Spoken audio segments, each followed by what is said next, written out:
WillMGangRadio.com. Take over. Last mission. Final boss mode.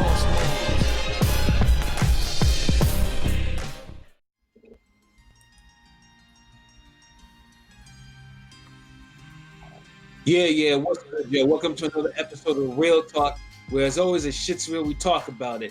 I'm your host for tonight, Patscorpio, the New England representative, and as always, I got my man with me. I'm gonna let him introduce himself. Yo, what it do? Shutterworth da Gawd, the GOAT artist, Soul Wars creator, RingGangRadio.com.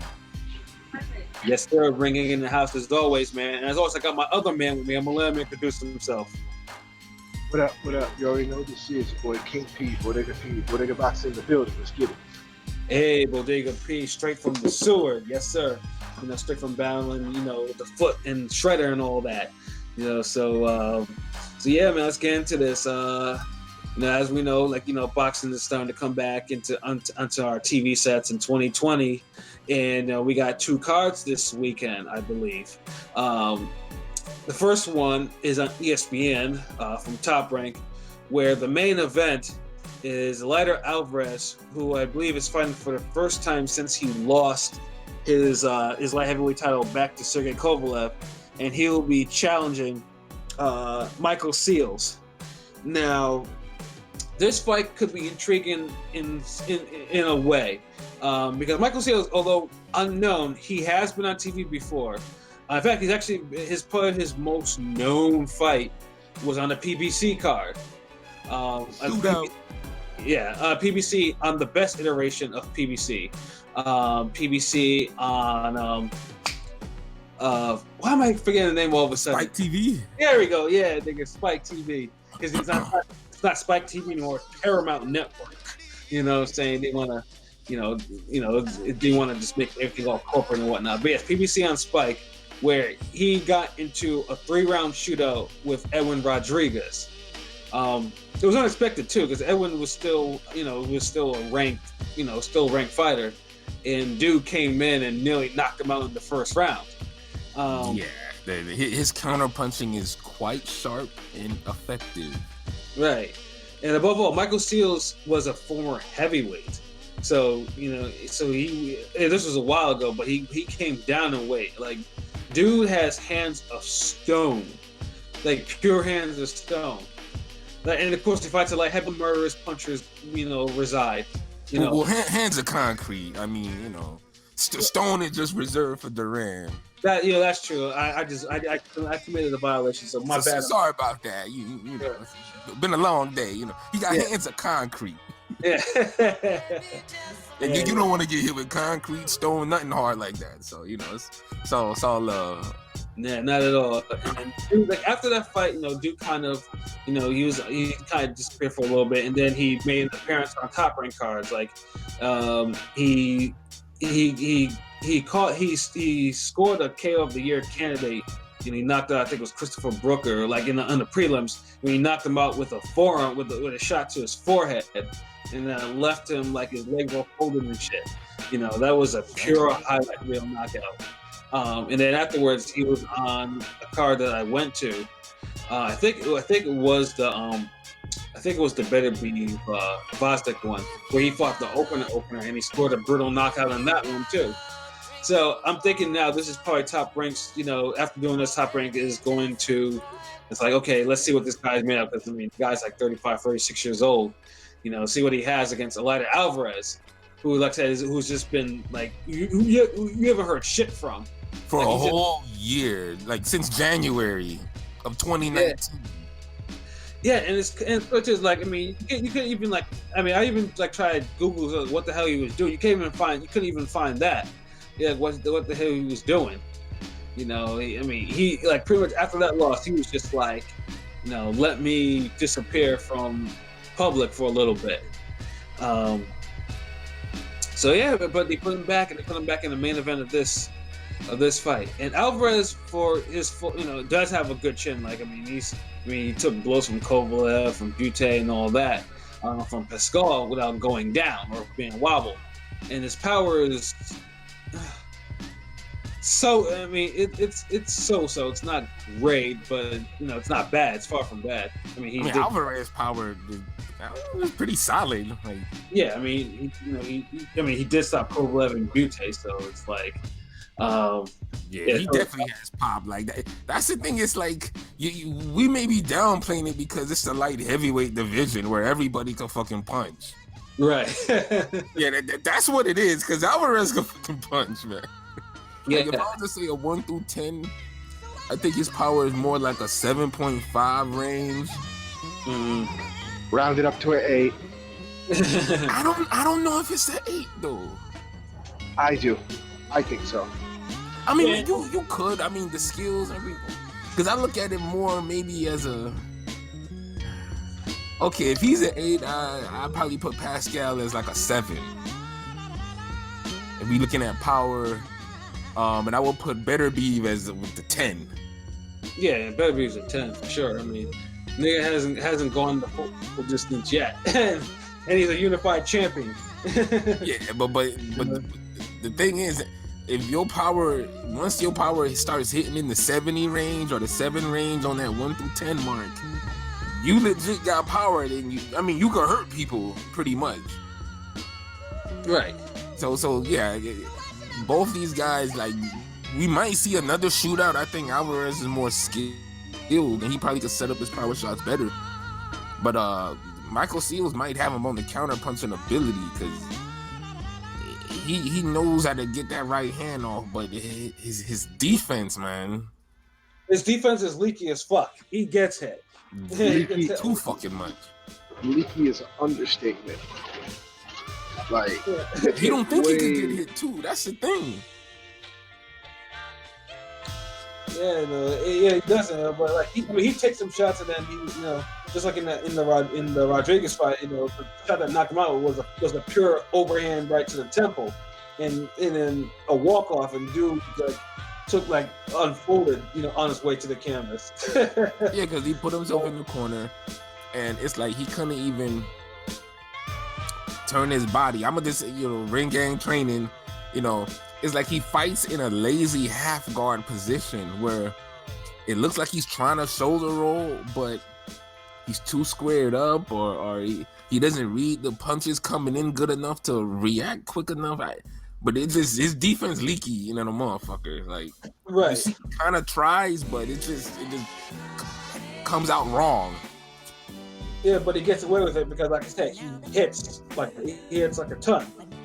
His power, it's no joking. I have to really emphasize that. Like, if you ever go onto YouTube, let's say, go look at his knockouts of Christopher Brooker. That knockout. I mean, that was a weird, brutal, and sudden knockout. Let's say, he can punch, and I think, and this will be a good test of Alvarez. Like I said, Alvarez took shots from Butte, from Pascal and Kovalev without going down. Yeah, Alvarez could be hurt. Like, he was bothered by them shots. Like, he ain't got no invincible chin or nothing.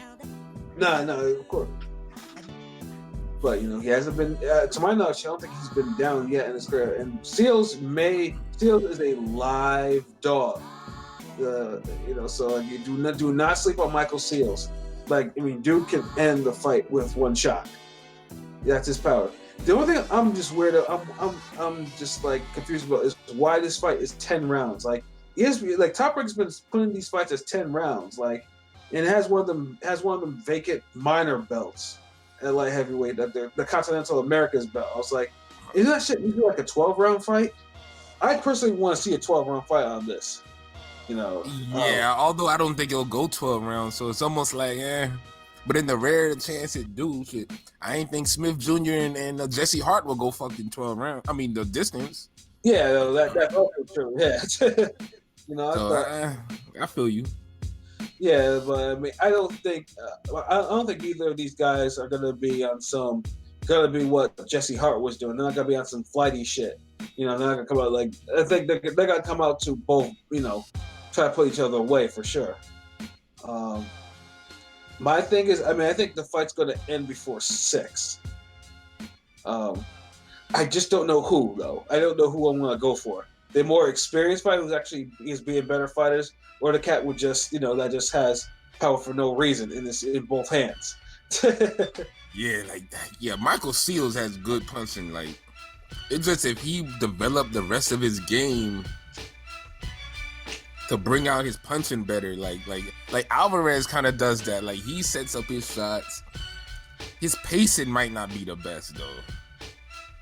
Yeah, the thing is, I mean, you saw that in the Kovalev rematch, where it just seemed like that Kovalev in the rematch was just a half second ahead of him, half step ahead, and he was just, and Kovalev just Alvarez was just playing catch up, like he just didn't adjust fast enough, and just let Kovalev outwork him. Yeah, like Kovalev legit outboxed him, outworked him, and he landed some good, clean, hard shots too in the process. Yeah, that was legit Kovalev's last good performance. Exactly, and showed that he was at one point was world class. There's no question about it. Like, I don't know how we saw like 3 stages of Kovalev in 1 year. It's like we saw damn near saw prime Kovalev, then we saw struggle Kovalev, then we saw, well, let me get this check and just throw these little feather dusters and see if I could win a decision Kovalev. All in 1 year. That's crazy. Like, damn. Like, yeah, I guess that's why boxers don't fucking fight more than twice, because too much get revealed. Exactly. Like, you saw you saw the whole, like, you saw his career condensed in 1 fucking year. Oh, but that's just crazy. But damn, I'm low key looking forward to this fight. I want to see a good shootout with gloves. Yeah, of course. we say shootout, in Florida, motherfuckers, you start hearing gun cocks and shit, So, I'm just saying, we talking boxing. We talk nothing like that boxing, like my man Big Faces World. It's just talking nothing but that boxing. And John Blaze boxing. John Blaze boxing, yes sir. So what's the predictions y'all got on this? Like, what y'all? See, all good things. I just don't think it's gonna go past 6. I just don't know who I think is going to win. I mean, my gut is saying Alvarez will probably end it before 6 because he's like they've experienced fight, but he's had a layoff though. I mean, he's been off for a year, and he's fighting. And he's coming fighting off of like a shutout layoff. Yeah, and he's finding someone who's like hungry, like Alvarez in 8. What's that? Alvarez in 8. Alvarez in 8. That's a good prediction. LB. I'm really torn on this, but I'm gonna go Alvarez. I'm gonna say 4 rounds. Alvarez KO 4 rounds. He might, I can see both guys getting dropped, or at least hurt real bad, as far as like a shot really, rattling them. But I think Alvarez is just tougher on the world level. Right. And that's gonna be the difference. If Seals was a little more polished, so just a little more, because his power, I think, is like an 8 level. You know what I mean? Like, he legit, when both guys got the same amount of power, it come down to who tougher after that. Right. Yeah. And whereas I think Alvarez's recovery powers are pretty good. I don't think the same about Seals. So I'm probably gonna say 6 round Alvarez, but I do think that both men will probably hit the canvas, at least once. Damn, it's even numbers of 4, 6, 8. Yeah, and like I said, but the X factor is just the layoff that Alvarez had. It was like, how much of it? Was it a much needed one, or what does he do? That he, that's the X factor in terms of how he performs against someone like Seals. So yeah, we'll see if he can have a comeback old man year like Pascal had last year. Right.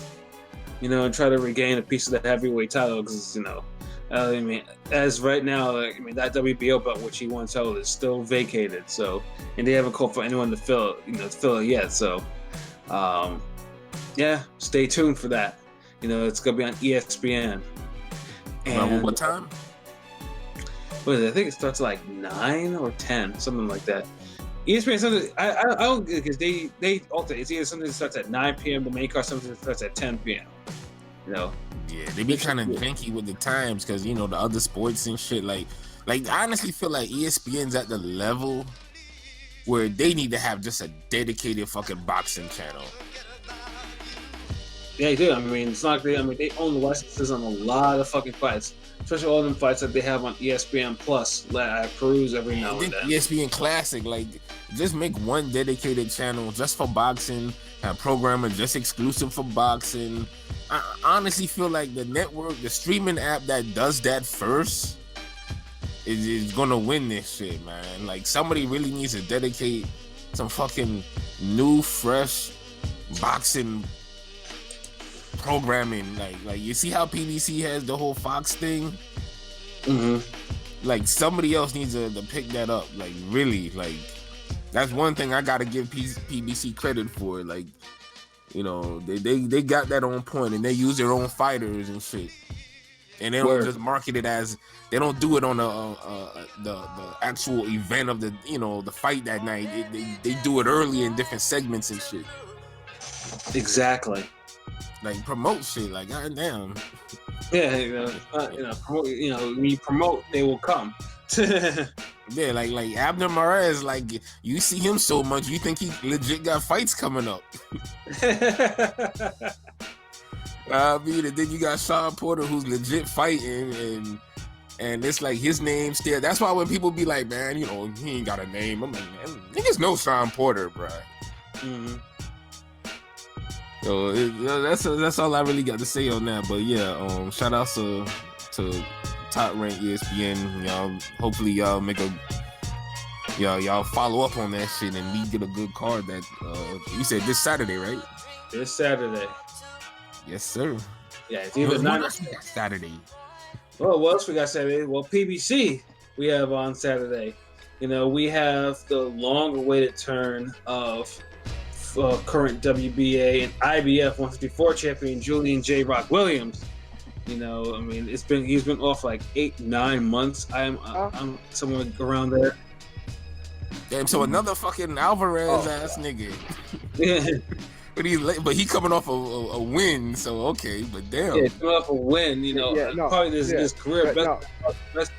Yeah, I'm saying the best win of his career, and now he's been on the shelf for 10 months. Way to really up that momentum. PBC to the PBC. Yeah, that's crazy. Like, damn, like Pacquiao is even more active, and he old as fuck. Like, damn, right. And Pascal too. Yeah, like, what's going on, man? Like. Yeah, that it's just weird. But I mean, didn't J Rock have like surgery or something after that fight? I thought it was Jay Hurd. I'm sorry, I said Jay Hurd. Jay Hurd. Jared Hurd. I thought it was Hurd that had surgery, but maybe it was J Rock or Hurd or both or. No, Hurd was straight. I don't think he didn't have surgery. Oh, he had the surgery the year before. That's what. Yeah, he was surgery before his shoulder. That was after the Laura fight because he was like. Yeah, because the fight gave him a reason. I was like, man, that shit was so hard, and I'm pretty sure they won't object to me getting this little surgery done. Yeah, so J Rock, and he coming off surgery, so okay. Yeah, and he's facing now 154 is they have names, and PBC is strong at 154, but I'm not for who's facing. I'm not really blaming PBC or J Rock or whatever. This is rating shit. In this case, he is facing none other than Jeison Rosario. Now, I know most people are like, "Who?" I mean, if you're one of the cats who likes to stand PBC a lot, obviously you've seen him on a PBC on bounce card or an FS1 card or anything like that. If you haven't, then you're not a real PBC fan. You shouldn't really stand him that hard. If you don't remember. You gotta stand the whole roster. Yeah, not just the name and some of the big names. You gotta know. Even the guys on the bench, even the cannon fodder, you gotta know them too. Right, exactly. Jeison Rosario. I mean, I mean, he's a decent fighter. I'm not. I'm not mad at the choice. It's just like when you're coming off that fight against Hurd, and 154 is stronger PBC. You're just kind of like, you're not sure what to think about it, but you know that there's probably a better opponent for him. And I don't know because Rosario hasn't been built up as any threat yet, so. Right. I mean, he does have. That's the thing. That's what's killing this fight. He's not the best fighter. He's not the worst. He's just solid, and there's nothing that he does on a level where I would think like he might could do something. He might have a chance. It's like, see how we was talking about Michael Seals and his punching ability. Like he has like a legit puncher chance in that fight. Right. This fight, I don't know if Rosario has a puncher's chance or, he'd have to really just up his game and try to do something else. Right. I mean, he does have his wins over like his fellow like up and coming contenders like a Jamonte Clark or Justin DeLoach or I won't call him an up and coming prospect, but Jorge Cota, who's been in the ring with the likes of Charlo and Lubin and all that. He has his wins, but then of course he has a knockout loss to Nathaniel Gallimore. And Gallimore is somebody that J Rock beat, if I'm not mistaken. Yeah. See, that's the thing. Like Gallimore at least has that power, right? And he's crafty. He gets his power shots off. He knows, he's not the best boxer, but he can box a bit, right? You gotta be tough. Like he gave J Rock and Lubin, well, more so Lubin, a tougher fight. Mm-hmm. Like J Rock was able to show his class, and so as far as Rosario, like Rosario had probably maybe a good opening round, but he kind of just got outworked by Gallimore. Right. He could trade with him, and he has the power. He shows glimpses of good defense. He shows glimpses of power, but that's the thing. Like he's a guy, like you see little glimpses of everything, but nothing consistently good all the way through. Right. Even the fight you sent me, I can't remember the guy he fought, but even then, I was like, he looks like the more talented guy, but he got hit a little bit too much in that fight. And I'm like, damn, like you can't. You know me, you know how I'm in with them being about being hittable, man. Exactly. It's like Rosario is just like, I mean, you expect J Rock. I mean, this is probably a gimme for J Rock. Like, it's gonna be like, oh yeah. I mean, I honestly, I expect J Rock to stop him late in this fight. Like, I don't think. I do too. Yeah, but J Rock though does have performances where sometimes he fights down to the level of his competition. Like he fought up to her, to her competition, but I mean, and then there are instances where he's just like, he's very. That's kind of very his MO. What's that? I said that's kind of his MO, going down to the level of his competition. He does that kind of more than he should. Exactly. So I mean, I'd say it's enough that you can warrant upset alert.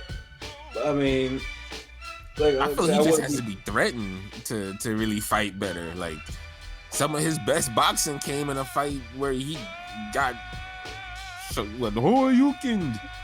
Yeah, exactly. Because I wouldn't think he was only down by a point on all the cards when he got KO'd in that fight. Yeah, like, but the countering counters and countering the counter, that shit, that was a high level, high class shootout with him and Jamal Charlo. Yes. Compare that to like Michael Seals and Edwin Rodriguez, that was just a shootout. Yeah.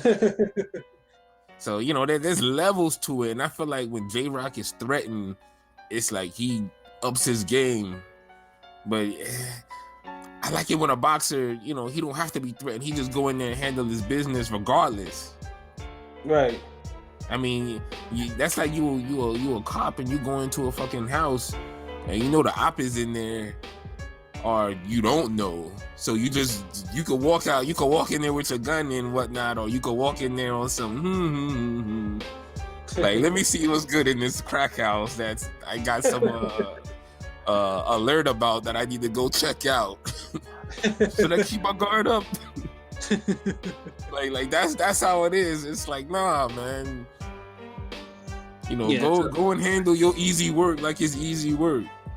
Yeah, and that's what I expect this fight to be. I expect it to be easy work for J Rock. As long as it doesn't come in complacent, it should be easy work for him. Like, yes. I mean, you know what? I'm not gonna say easy work. I think it's decent work, cause Rosario, he's solid. Like, I saw the improvements he tried to make from the Gallimore fight to the more recent fight. Mm-hmm. He tries to be a little more patient and get less emotion. Because the Gallimore fight was just, Jay Nady was going crazy in that fucking fight, bruh. Yeah. Like, he was losing his mind with the stop. Like, no, go over there. Like, this dude. He was doing too much. Doing too fucking much. Like, my goodness. Like, damn, Jay Nady was like a problem in that fight. Like, so I feel him like and shit, Rosario need to run that back. Like, honestly, like, but this is, in a way, if he has a better performance in Gallimore, then that says, he improved. Right.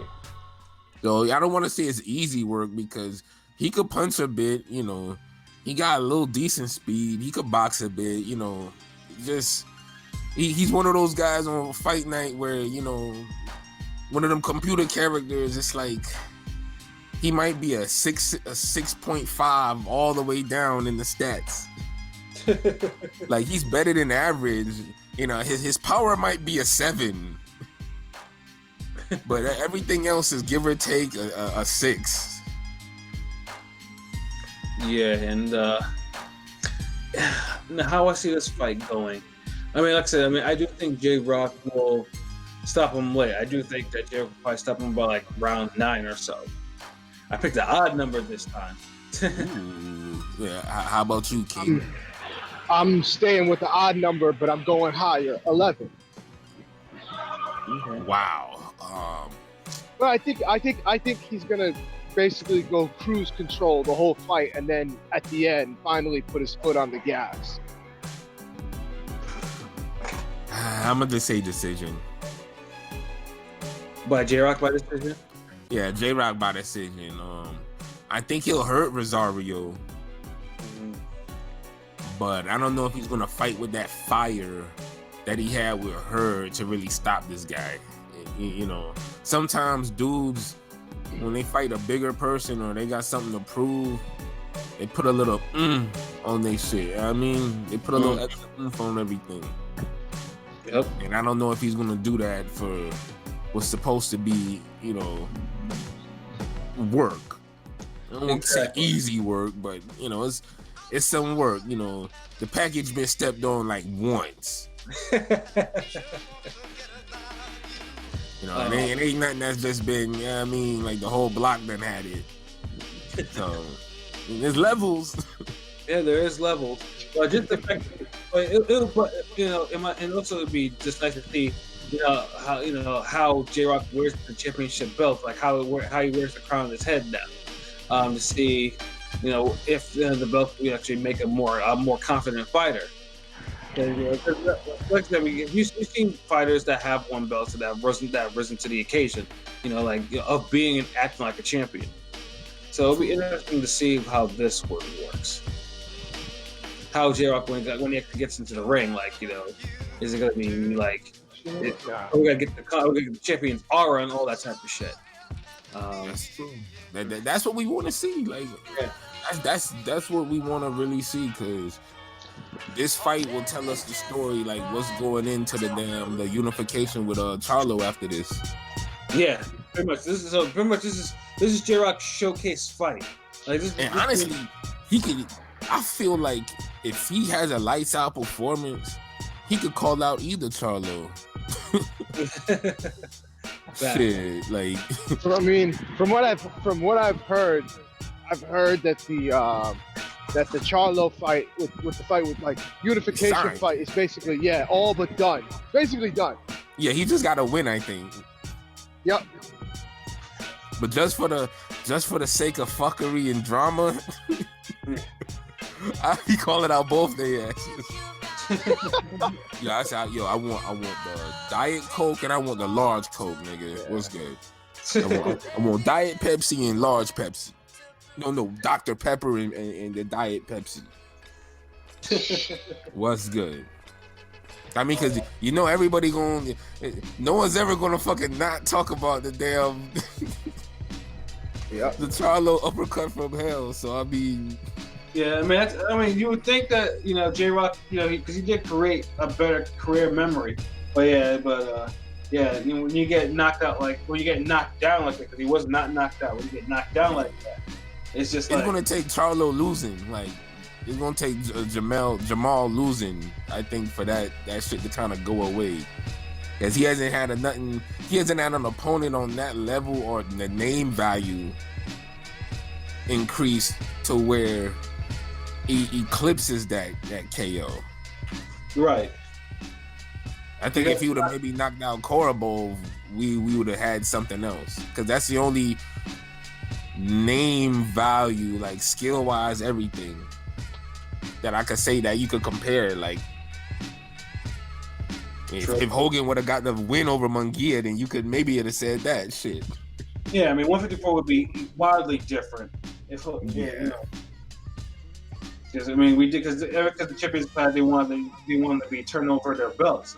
Yo, but yeah, Jamal needs that though. So, but enough about him. It's about the unification with J Rock and alleged unification. He got to win the fight. I ain't say it's easy work. Anything can happen. But like that's the thing.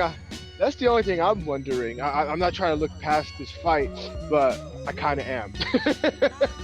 Yeah, we all are, because it took so long for J Rock to come back, and he's fighting a guy that's Well, to be fair, I will say, yeah, the surgery. Not only that, he was supposed to fight, run it back with Hurd, and then Hurd decided to go another way. That was supposed to happen last year. And I'm not even gonna shit on her. Because the way I've looked at it is, because people were shitting on him hard. The way I look at it is, man, I gotta give it to Hurd, because he's like, if you look at his past 5 fights, he's been in like a lot of tough fights back to back. Like, so, you know what I'm saying? If he wants to, get a soft touch, I'm for it. He hasn't, he's kind of, I don't want to say he's earned it, but he's kind of deserves it, because he's definitely had to go with all the. You don't want to burn him out, and he is coming off a loss, so. A tough loss, too. I mean, it was also pretty brutal as well. Yeah, so I can see, like, that's what you really can't say nothing about either fight. Like, this. That's why I would say, I know y'all would say the easy work, but I ain't even, like, I'm gonna give Rosario more credit than that, But I guess it could be easy work if J Rock is 110% focused, dialed in, making a statement. Yeah, it probably could be easy work. Now, I mean, the funny thing too is, I thought J Rock would be easy work I thought Hurd would like run through J Rock with no problems. So imagine my surprise when it was like the complete opposite of that. I didn't even think that. I thought Hurd would win, but not wipe his ass. I didn't think he'd wipe him out. I thought that J Rock would put up a real fight. But I just didn't think he would win it, and I'm glad he proved me wrong. I mean, but in an entertaining fight too. Yes. Yeah, it was one of those things like you were just waiting, like he'd do all this, and then because then you just waiting for Hurd to like wear him down, and Hurd will do his usual late round or Jason Voorhees, his Jason Voorhees routine. Yeah. But he beat, like I said, he beat his ass from like pillar to post. Now, the thing that I'm interested in seeing is, like I was gonna say, I'm not trying to look past this fight, but I gotta wonder after this, like, what's the pecking order looking like? Because we're talking about with the unification. But then you have her that's gonna want his rematch. Then you have Don't Look Now, but you have Erickson Lubin that's lurking in the cut because he's at number 1 in the WBC rankings. So it's gonna be 154 looks big right now. Like it's like mini 175 as far as I'm concerned. Yeah, that's always the interesting part, but then that's always the fucked up part because it's hot. It's like we don't know like what's gonna happen because everybody is just it's kind of work itself out because everybody's jockeying for a top position without fighting. Yes. See, the difference is with light heavyweight. Light heavyweight, there's like work and there's sharks, but you see them fight at least a couple times. You know what I mean? Like, yeah, like they're like in the 175, the sharks eat the sharks. Yeah, that's the difference. It's like, you'll have some young sharks coming in there and thinking they gonna get the old sharks out there. The old sharks bite back. Then you got some old sharks that can't bite back. You know what I mean? So, like Pat said, the sharks going for the sharks, but 154, it's like they're sharks, and it's like nobody's like going after each other. Like all the sharks doing are just waiting for a nigga to come with the chum bucket. Good analogy. So that's how I see it. Like, things have been shaken up, but I hope this is the breakout year for fucking 154. Like, not only do we need the fucking J-Rock Charlo unification, we need to see Castano and Hurd and Lara all getting some good fucking fights.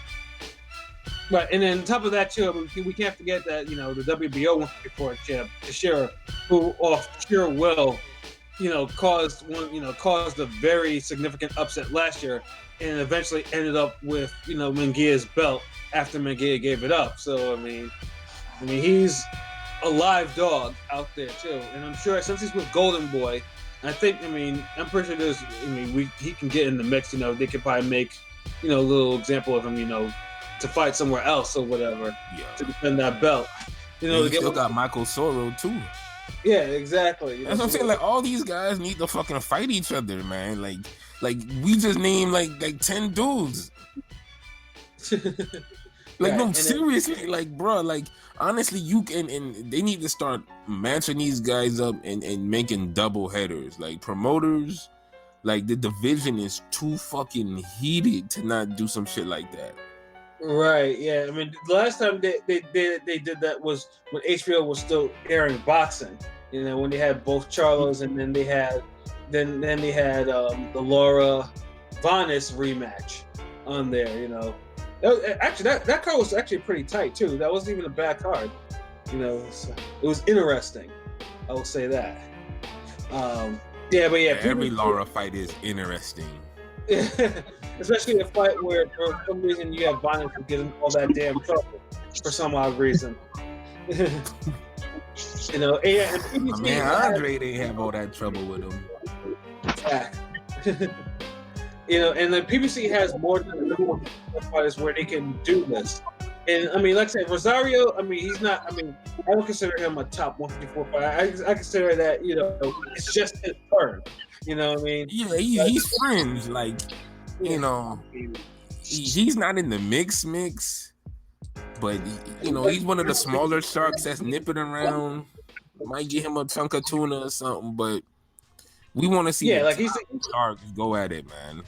Yeah, he basically was a smaller shark who's been feasting on the other smaller sharks, so they got him to the top. He ain't no great white, no tiger shark, no mako yet. Yeah, no, not yet. Not even a hammerhead. Nah, hell no. I'm sorry, we kind of said the hammerhead too late. I don't know, forgot about the hammerhead shot. Yeah, them shits is big as fuck. The great hammerhead, hell yeah.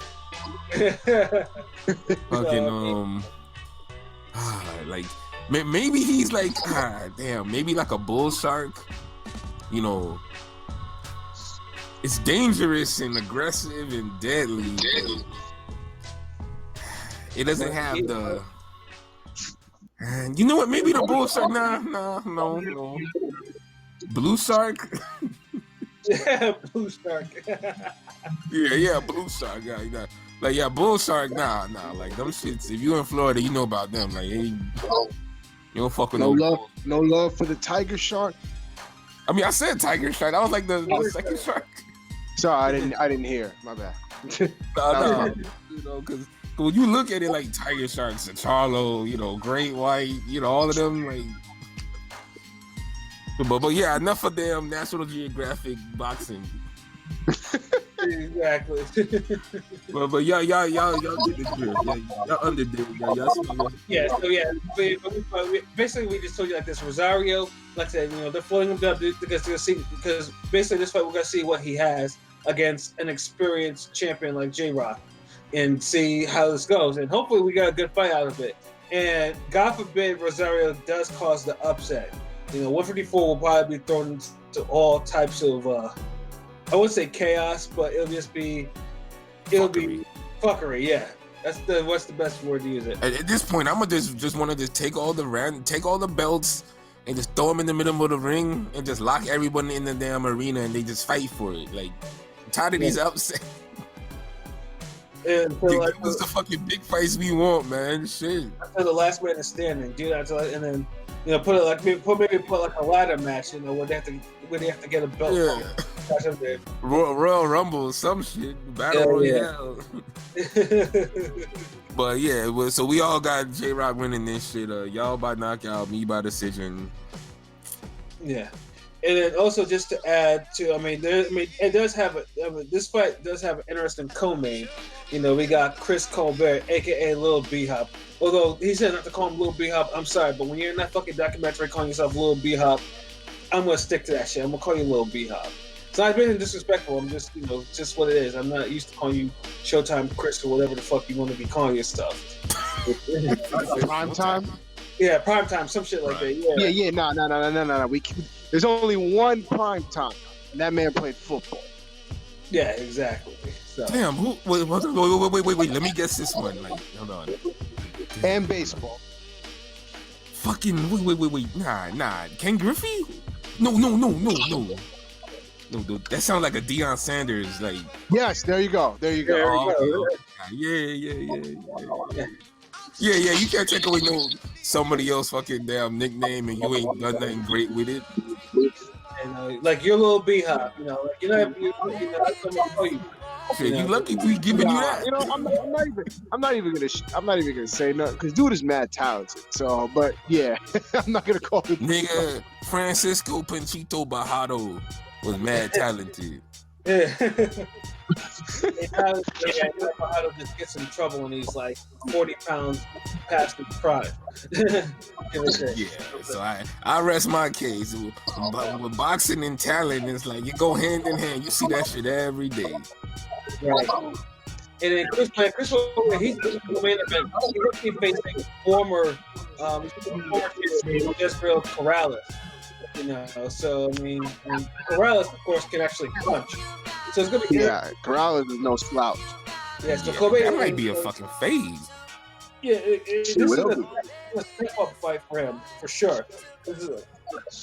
I forgot. This is being on Fox, right? Like, yeah, this is Fox. Regular Fox, man.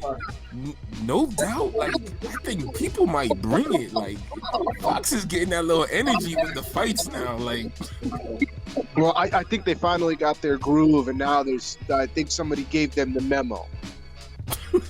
Hey, listen here. We ain't gonna have no trouble shit on this month, man. Like, if we're paying for your PBC fights, then we gotta have some fights in here that will entertain. And Chris Colbert is usually not the most entertaining fighter because he doesn't really punch that hard. But he scored a 1 KO the last time out. But it's the fighters themselves, not just the matchups. It's just the fighters. It's like they taking it upon themselves, like to go a little harder or something. Like maybe it's the whole. They see how the cards are being promoted and it's on Fox as regular boxing. Like you could make that more than what it is, really. Right. I'm all for it. Like that's one thing. Shit. When you ain't gotta find no stream or anything and it's just right on TV and you just watch it, that's what niggas want. Man.